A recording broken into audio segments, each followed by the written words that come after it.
Dr. Kui nyes ebalebe eje Eimidi Etukurian kangole lab ko district alo Amuria. We have been there every time we're reporting an upsurge, and I think this is something that we need to be considered for indoor residual spraying, honestly. Karaide tamtosi luanga leu aichor tunga arokuni ponesio luai tiktike Eimidi konyi chieka kesi mame berichtosa aichoreta angon. The community can be talked to. We give them the nets. Some of them buy the nets.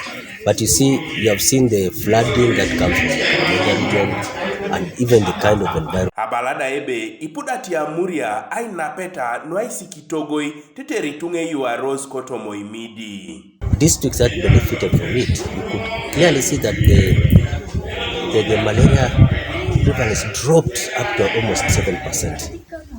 Even 5%. Moses Ochien kansila lokote morungo nges ebalebe amuton Nigeria kae kada lo Itiban neserationis.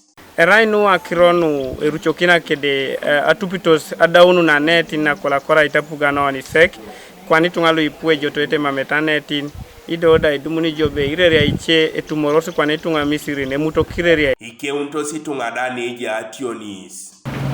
Akironi kamna kede malaria kapana iso chalo apolore malaria noi ido ikese singun kapati iso chalo e pole malaria noi konye na jiri ngoni poto ma rai akoni kamana rakede amuton na yau ngachete tepelo atepedoje so kapana inara ni mutokiri rai noi chamuntu ngebe chipaki yoke jano no kuna meja itungada apalu ntakirone tosoma netin kede ya bori chengulu jeno nilo minaseri unisire ire yale buntoko ate ikonene pola cha neti wo mtorbeti siri kidio koko mtingone jatio nisingese kada la neti ada no saneti nunga chita kura puga so ija situngere dakina kwa puchu timami twenene pedora mama bona gol na aneti ojai kada la nya. Eimidi ariebo na edumuni tunganan arai ekonya sirutuna beru.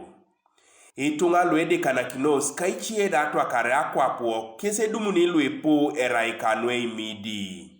Kanuka TV East, Patrick Eteu, kwa Amuria.